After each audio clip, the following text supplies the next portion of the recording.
بسم اللہ الرحمن الرحیم۔ السلام علیکم دوستوں، میرا نام ہے سہیل انور اور آپ دیکھ رہے ہیں کشش اسلام۔ ہمارے یہاں تو بھائی ایک اچھے بننے کے لیے بہت لمبی ڈیٹیل ہے، بہت سارے حقوق ہیں، بہت سارے۔ بچپن سے بچے کو سکھایا جاتا ہے ابا اگر طبیعت سے پیل بھی دے نا تو مار کھا کے رونا ہے۔ جیسے ہمیں تو ابا جب پیٹتے تھے تو ہم تھوڑا سا دیوار کی طرف منہ کر کے آدھا گھنٹہ روتے رہتے تھے ہچکیوں سے، کیونکہ ہم اگر ابا کو جواب دے دیتے ابا آپ نے مجھے کیوں ہاتھ اٹھایا، تو ہماری تو خاندان میں کوئی عزت 2 ٹکے کی نہیں رہتی۔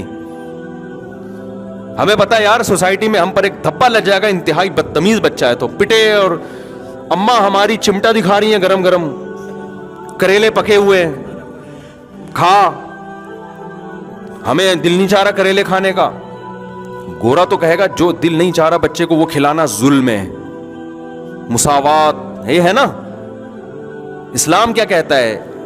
بھائی ٹھیک ہے بار بار تو ایسی چیز نہ کھلاؤ ورنہ بچہ ہی تو مر جائے گا، لیکن کبھی کریلے بھی کھلاؤ یار۔ روزانہ یہ نہیں ہوتا کہ روزانہ بھنڈی پکے گی یا روزانہ گوشت پکے گا۔ بچہ ماں باپ کی مرضی جو ہوگی وہ کھائے گا، کوئی زہر تھوڑی کھلا رہے ہیں۔ آج تیرا باپ بھی یہ کھائے گا، کریلے کھا تو۔ اب اماں ہمیں چمٹا دکھا رہی ہیں، کھا بھائی، ہم یوں کر کے کھا رہے ہیں اور اس سے بھی ہو رہے ہیں۔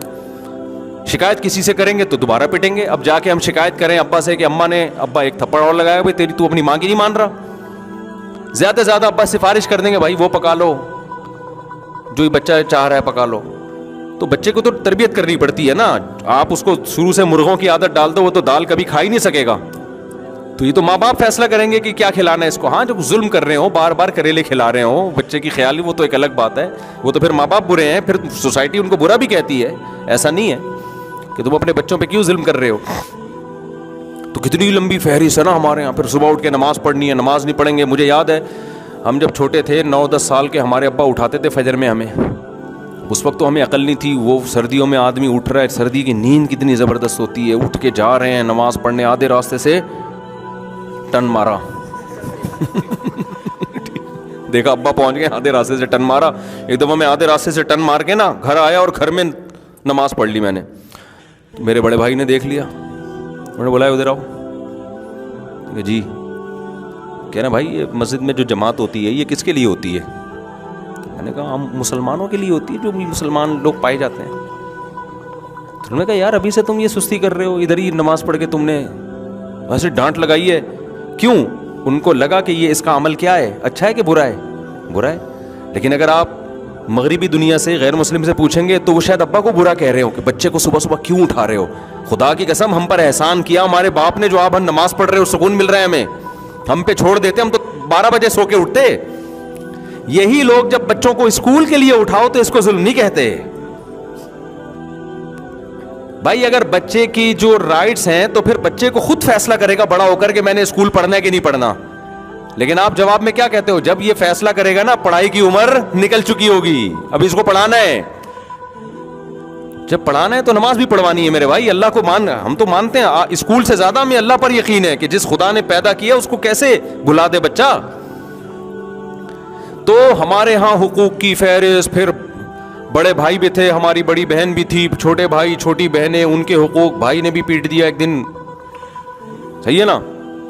تو ایک دفعہ پٹے سال میں، وہ کوئی مسئلہ نہیں ہے، چلو بھائی بڑا بھائی ہے تو ہم کیا دکھڑا سنائیں کسی کو، پٹ گئے بھائی پٹ گئے تو ٹھیک ہے نا۔ اب ایسا نہ ہو بیان میں آپ سمجھے ساری زندگی میں پٹتے ہی رہے ہیں اور کوئی کام ہی نہیں ہوا ہے۔ یہ تو ایک سال میں ایک دفعہ ہو گیا نا، یہ تھوڑی کہ روز روز، تو اللہ کا شکر ہے صحیح اچھا سلوکی ہو رہا ہے، وہ جو پٹے وہ بھی ہمارے فائدے کے لیے۔ پھر ہمارے جو بڑے سے چھوٹے بھائی تھے وہ ہمیں صبح قرآن پڑھاتے تھے۔ ظلم بچے پر جب ہوگا جب رات دیر سے سلاؤ اور صبح جلدی اٹھاؤ۔ رات ہمیں ٹائم پہ سلایا جا رہا ہے، 8-9 گھنٹے کی نیند ہو رہی ہے، تو اب تو اٹھو نا بھائی۔ بچہ کو اگر سونے دینا وہ پھر بھی نہیں اٹھے گا، وہ کہے گا سوتا رہو۔ فجر کی نماز کے بعد ہمارے بڑے سے چھوٹے بھائی ہمیں لے کے بیٹھتے تھے، بھائی قرآن پڑھو بیٹھ کے، شاباش۔ وہ ہمیں بڑا غصہ آ رہا ہوتا لیکن بیٹھ رہے پڑھ رہے ہوتے تھے، ان الذین آمنوا وعملوا الصالحات، اس طرح پڑھ رہے ہوتے تھے، اور ان کا ایک روب ہوتا تھا ہمارے اوپر، زبان نہیں چلا سکتے تھے، بھائی بڑے ہیں تو چھوٹوں کا خیال، ان کی بھی شفقت کرنی ہے، ان کا حق نہیں مارنا۔ تو مسلم اسلام میں حقوق کی فہرست اور اچھا بننے کا جو تصور ہے وہ بہت کیا ہے، وسیع۔ آپ کی شادی ہوگی تو ساری زندگی بیگم کا خرچہ آپ نے اٹھانا، اس کے ابا آئیں گے ان کو عزت دینا, سالہ آیا ہوا ہے اس سے تمیز سے بات کرنا, دل نہیں چاہ رہا ہوتا لیکن بہرحال آپ کو بات کرنی پڑتی ہے. میں اپنی بات نہیں کر رہا, دوسروں کی بات کر رہا ہوں.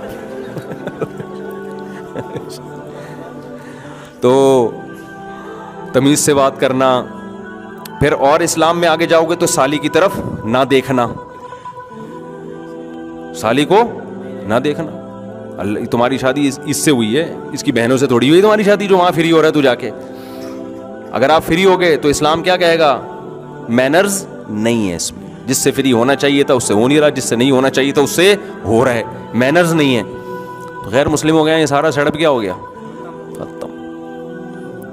تو اب 4-5 چیزیں ان کے, پھر اور بہت سارے, ابھی تو نماز ہے, زکوٰۃ ہے, حج ہے, روزہ ہے, پھر خاندانی احترامات ہیں, جو رشتہ داری توڑتا ہے وہ جنت میں نہیں جائے گا, بہت سارے, پھر خرچ کرنا, پھر صدقہ, پھر قربانی, پھر زکوٰۃ, پھر فطرانے. اتنی لمبی ہے کہ وہ تبھی تو اتنی موٹی موٹی فقہ کی کتابیں ہوتی ہیں جو اسلامی قانون ہیں, اتنی موٹی موٹی جلدوں میں, وہ سب اسلامی لاء ہے.